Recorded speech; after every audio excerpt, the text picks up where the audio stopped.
This development is likely to lead to the increase of pump prices for consumers. So it's exacerbating the economic hardship. And this will actually also increase the cost of living for every Nigerian.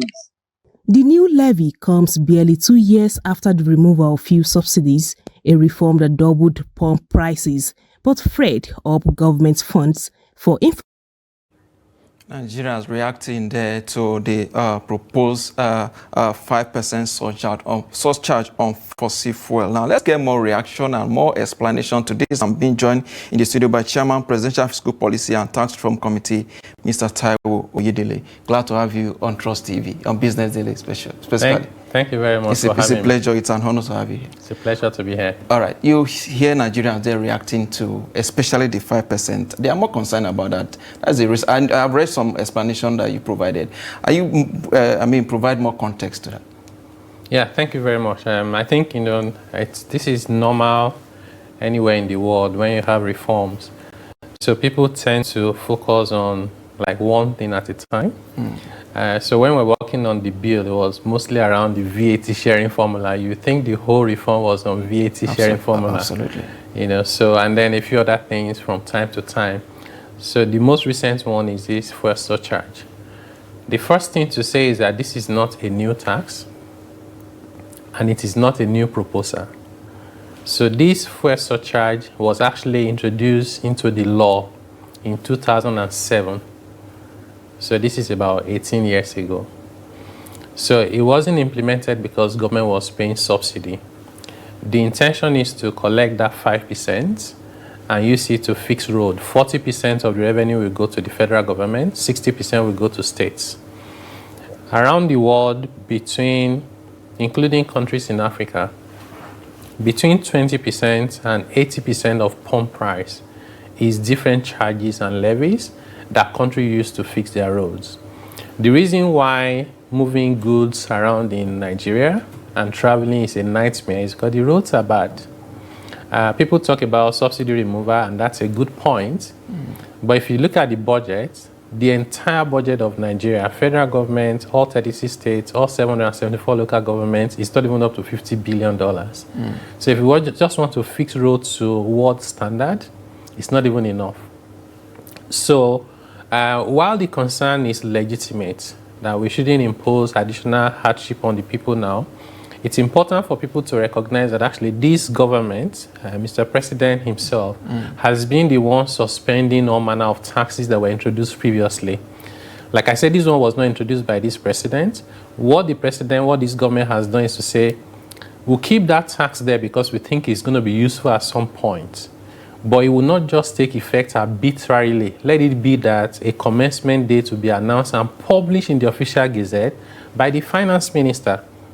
That's a more organized way, should you need it, than if we did not do this now. It would have been random introduction like we had for cyber security levy. We had one now with custom collecting 4%. All those things were enacted previously before this government. In fact, the very first executive orders this president signed, there were 4 of them, they were suspending taxes. So I think sometimes I feel like it's unfair when people just say he's imposing taxes.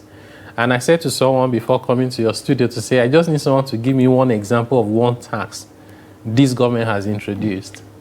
But it is what it is. Government also is the obligation to explain their policies. Absolutely.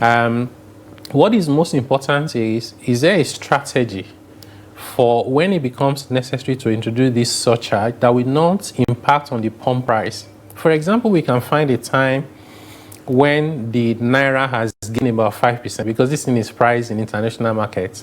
Absolutely. Or when the price of crude oil in international markets has fallen by like 5%. So when you introduce the charge, the pump price remains the same, and then ensure that you have this very well-organized structure of governance to ensure that every 1 Naira of that money goes into fixing road.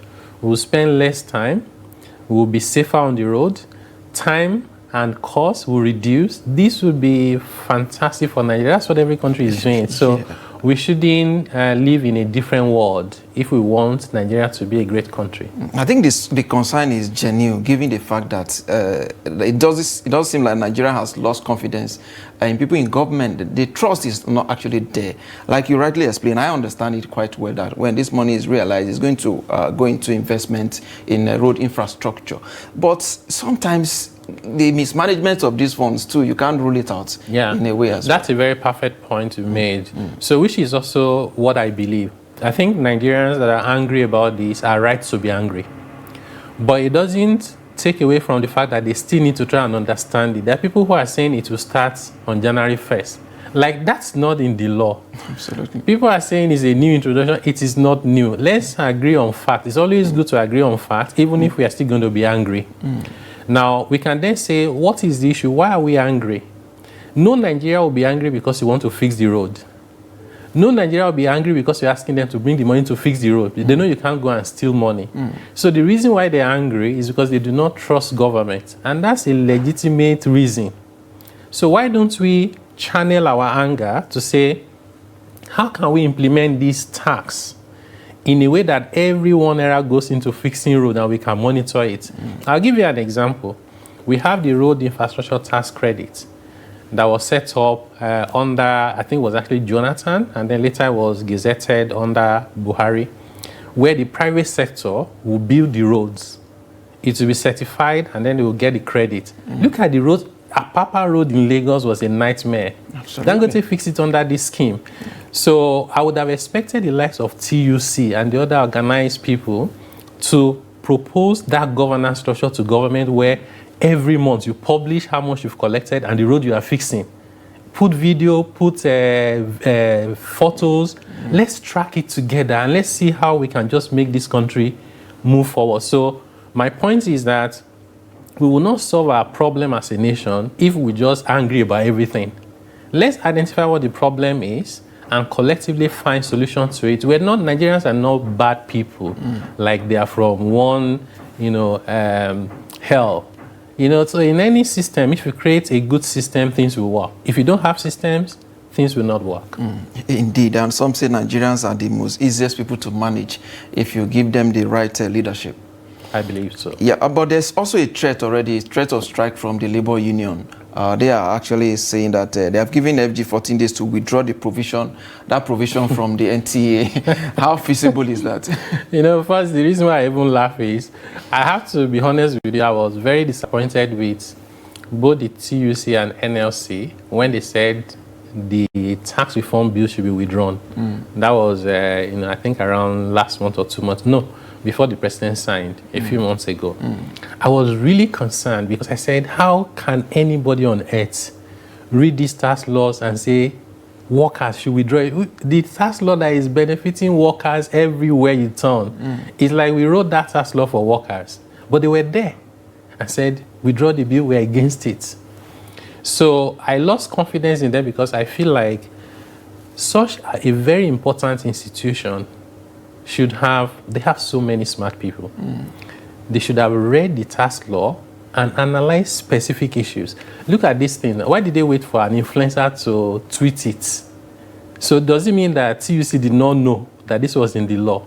They should have read and picked all the issues. That's number one. Number two, if you didn't like that provision of the law, TUC should know that the way to amend the law is to do a bill. There's nothing wrong with TUC sponsoring a bill. It will be like 2 paragraphs. Take it to National Assembly and mobilize Nigeria and say, pass it into law. It's not by strike. We need to respect processes. So I feel like, to be honest, I think the TUC are just playing to the gallery. They know this is not the way to address the problem. Going on strike for something that has not even been introduced. If the finance minister has signed an order to say this will commence on XYZ dates, and you want to protest, it will make sense. Nothing has been introduced yet. So that's my take on it. It's still in the. We're waiting for the finance minister to. It's even better than what it was before these new laws were introduced. It was in the law. In fact, I can tell you that FEMA, that's the Federal Road Maintenance Agency, is in their act. They were already planning to implement it, and we said to them, no, you can't implement because in the new tax law, it has been taken away from your law. And in the new tax law, it cannot be implemented until there's an executive order. So this is not a new introduction. There's no proposal to introduce it. It's just a framework to make sure that there's orderliness should it become necessary. Indeed. Yes. There's what I've noticed is that some stakeholders don't really take time to read this bill. Many of them wait for some key highlight, maybe from those who have read the bill, to begin to take action. But with these issues raised now, are you in any way worried that the implementation of this bill may have some hiccups? I wouldn't say worried. Maybe I'll say, it just calls for concern also. Yeah, maybe some sort of concern, and then it calls for more effort. So unfortunately, bad news sells very fast. So if you look at these bills, these new laws, they're no longer bills, about 4 laws.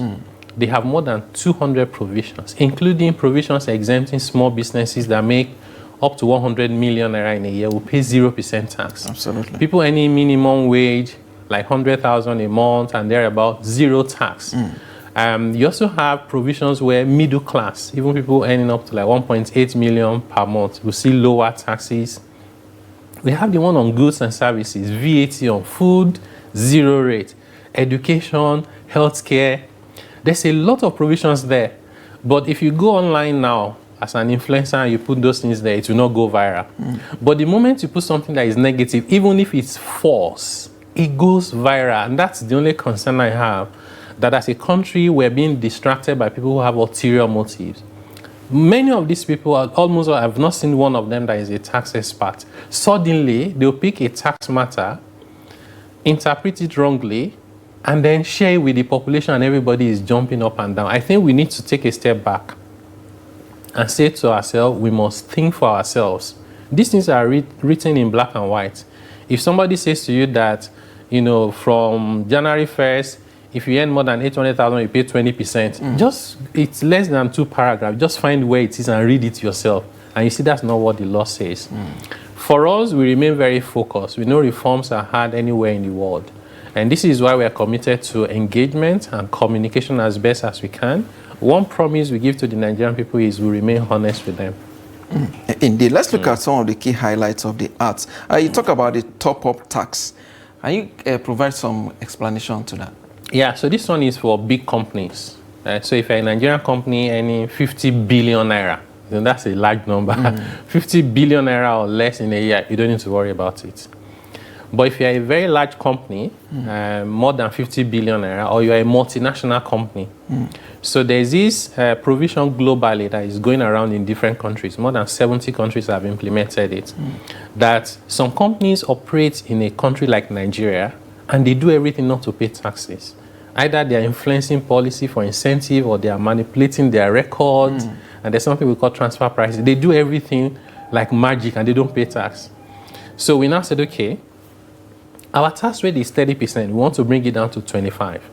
When you are done doing your affairs, we'll look at your books. If your tax is less than 15%, our rate is 30 coming down to 25. 25, yes. We even give you a headroom to say, if your effective tax, which means this is your profit, this is your tax. If I calculate your tax as a percentage of your profit, if it's less than 15%, please top it up for us and pay a minimum of 15%.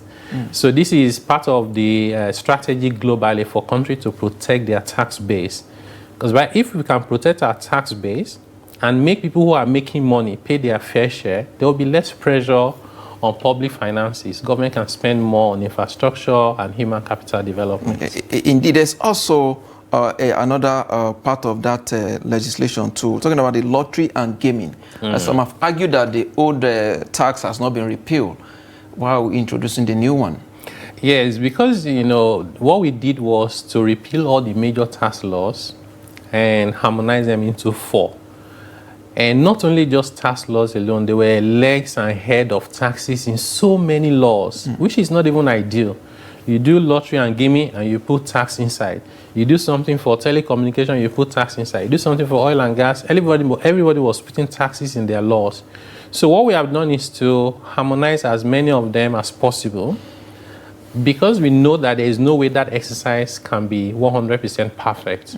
We put a language in the new tax laws that say when it comes to tax matters, if there's any inconsistency between the new tax laws and any other law, the new tax laws will take precedence, would override. Okay. So if you go to the Gaming and Lottery Act and you find anything about tax, and it's different from what is in the tax law, forget about that gaming thing. And so that gives us some harmony and sanity about the system. Okay, that's quite understandable. What about the mining sector? What is the structure of the tax in that sector?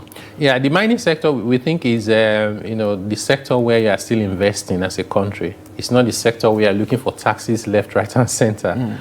We think that Nigeria can actually make more money from mining than from oil and gas. But it's a sector that requires clarity of policy, it requires framework, it requires some infrastructural development. And so those are the things we're trying to do to complement what government is doing currently. So at the moment, the new tax laws only address royalty on mining. So if you are mining and you bring out mineral resources, you pay royalty, which is international standard. But generally, other than that, as a mining company, you're entitled to some incentive, including not paying taxes for like 10 years, because we want to attract those investments, both domestic and international one. So in a nutshell, for mining, it's not the area government is looking into for immediate tax revenue, but rather a sector that we need to nurture so it can grow and help Nigeria as a country. Okay, so there's more like a tax holiday in that space. Yeah, it's not automatic. So anybody that is in that space needs to go through because there are requirements. Okay. For example, it has to be that you're doing some refining locally. Sometimes also a threshold. You can't just bring, 1 billion and say you want to get incentive. You want something that has scale. If you're a small business, enjoy the small business exemption. So we have different things. But yes, the sector is entitled to a lot of incentives. All right. Investors are encouraged to look into it, get advisors to advise them so they can optimize their position. All right. There's also economic development tax incentive as well. This replaces pioneer status incentive. Can you provide more explanation to that? Yes. Yeah. We had the pioneer status incentive for many years. The original intention was, pioneer was new areas that were developing, government would give you incentive. You could enjoy it for between 3 to 5 years. But then, with time, we realized there was a lot of loophole and abuse. So somebody can go and tell government some interesting stories, get the pioneer status, and then start importing things to sell without paying taxes. So what we have done now is we have discontinued with pioneer status and we have introduced what we call economic development incentive for priority sectors. So they don't have to be, pioneer sectors. They just need to be priority. Like agric is priority. If you didn't agree before I was born, right? Manufacturing is priority. It's not a new sector. Absolutely. So those important sectors, we have outlined them. I said, if you meet certain conditions and you invest here, we'll validate your investment. Don't come and just give us James Bond stuff. Once we validate your investment and the credibility of it, we now give you the tax waiver for between 5 to 10 years to allow you make money, reinvest, and expand. We want Nigerian businesses to become multinationals, where they can send Nigerians to other countries as CEO, as directors, they can earn dollars and bring back to our country. That's how countries grow. Absolutely. So that's what we want to do with these reforms. That's quite interesting. Another big one that I think everybody will want to know is the capital gain tax.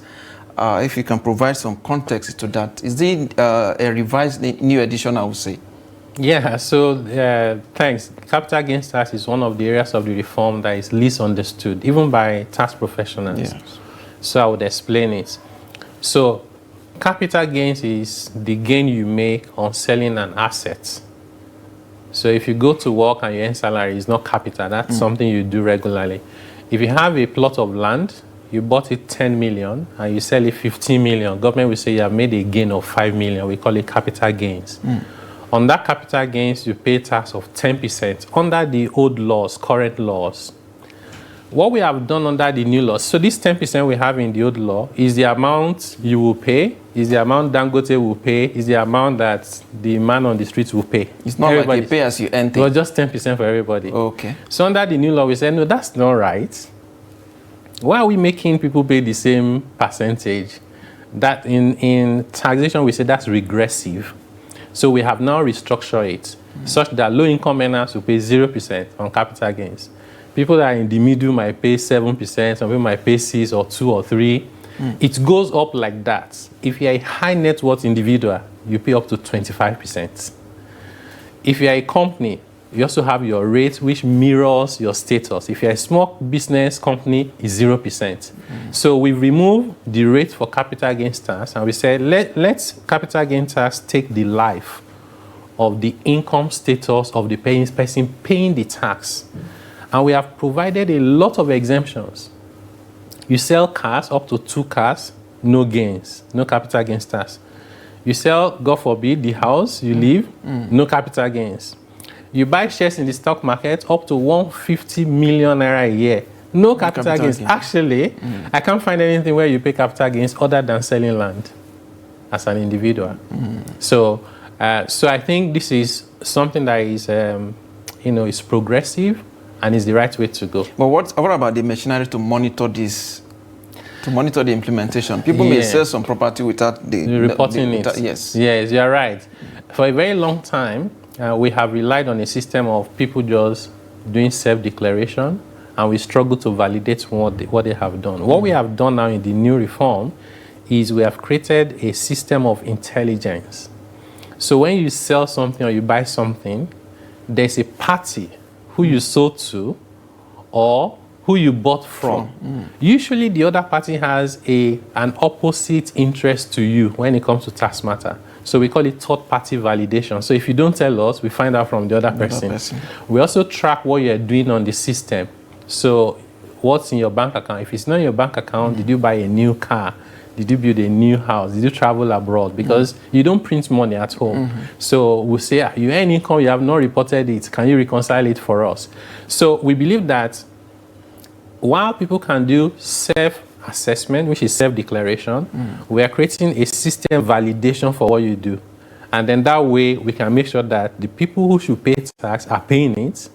The people who are too poor to pay are truly exempted. And then we can build a society where inequality is reduced, and there's fairness for everybody and justice, and there's shared prosperity. Indeed, that's a very good one. Let's talk about the stamp duty provision. What's the responsibility and more like a payment guideline in the new provisions? So stamp duty is that tax you pay on transactions, like you're signing a contract, or somebody is buying land, or somebody is doing a few things like that. So this is one of the oldest laws in Nigeria. It was actually an ordinance of, I think, 1901. Then something was done in 1939. So it's quite old. So we said, let's repeal it and rewrite it.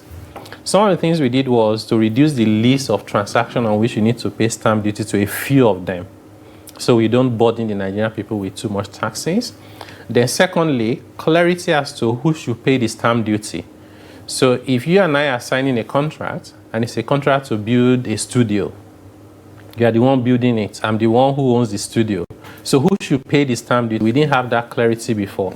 In this new law, it says who should pay, when you should pay, and who you need to pay to. And by the way, you should pay as and well. how you should even pay. And 100% of this stamp duty tax is the tax of the state. It actually goes to the subnational, because we believe that we should empower the subnational more with more resources. This is why it's also important for the Nigerian people to not only focus on the federal government. More resources now are going to state and local government, and they're the closest to the people. We must equally hold them to account. Indeed. Let's also talk about the personal income tax, and of course the individual reforms is also part of their provision as well. How progressive is the new provisions now? How progressive is it going to be compared to what we used to have? Yes. So what we used to have before was outdated in terms of reality of Nigerian people. When carry over from 1965. Yes, when I was growing up as a little kid, the provision, not like I knew what was in the law at the time, but I knew I was a kid. The provision in the law then was, if you earn 3,000 naira per annum, you don't pay tax on 3,000 naira. Now, 3,000 naira then was more than $3,000. Those were days that naira was stronger than the dollars. So it wasn't a bad thing to say don't pay tax on 3,000 dollars today is about 4.5 million. So it's a lot of money. So, but because we did not amend the law, 3,000 suddenly became very ridiculous. Like, that's not even enough to survive for one day. Absolutely. So we had to amend it first from 3,000 to 30,000 in the current laws. And then we have now moved that forward to say, if you earn up to 100,000 naira a month, that's about 1.2 million, you shouldn't be paying tax at all. So that old system of personal income tax was taxing the poorest people even at the highest tax rates. That was promoting inequality.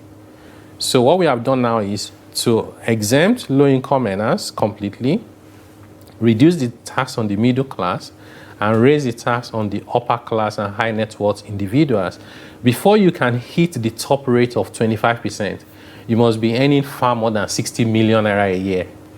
So before, under the old and current law, once you are earning like 300,000 a month, you're already at the top tax rate. That's taxing poverty. Absolutely. And it was never right. And so we've corrected that now.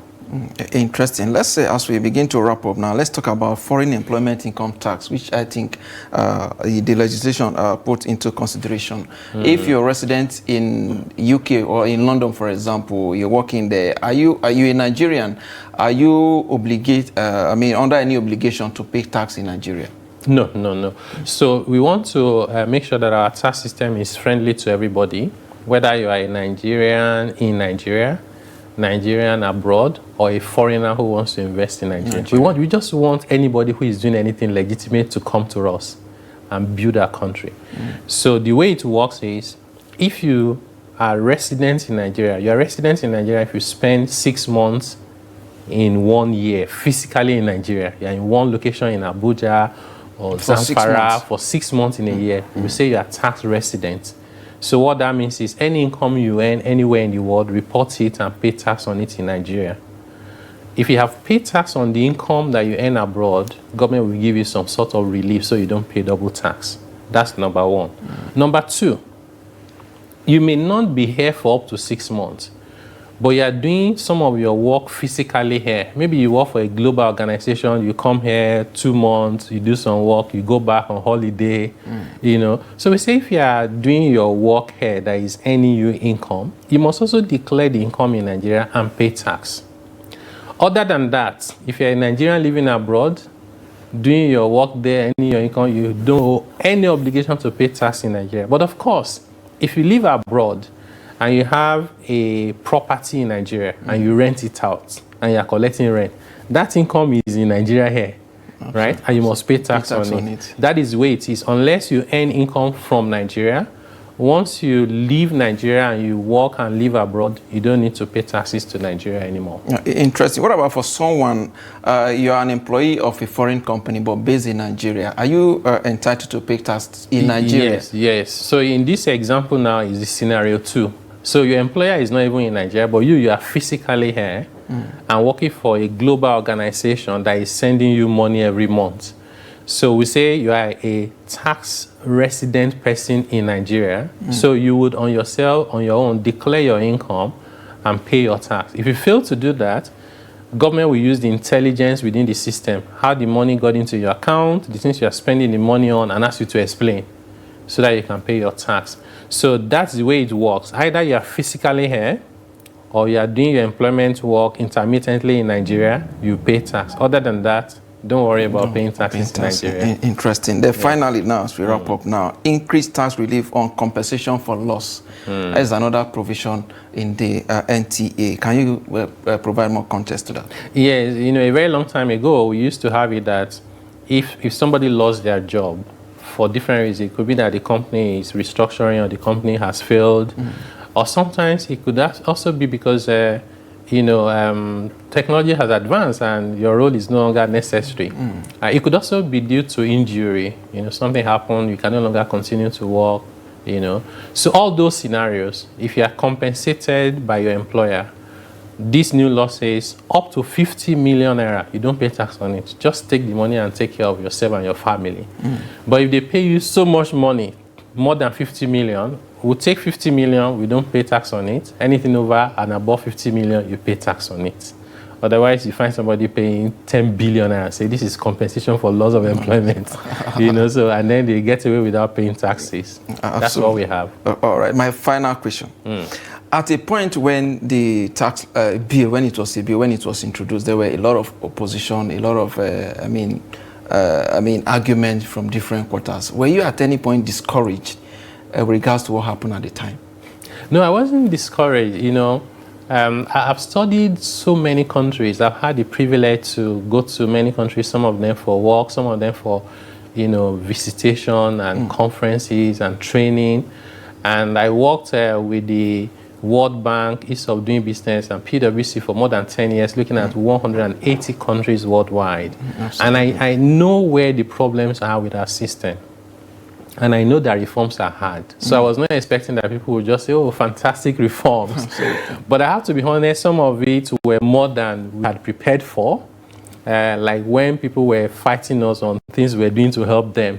You know, like the VAT reform, for example, it was really about the state. We were trying to cater for the state. But overall, I think no regrets and nothing too much for us to understand. I think government should understand that reforms are hard.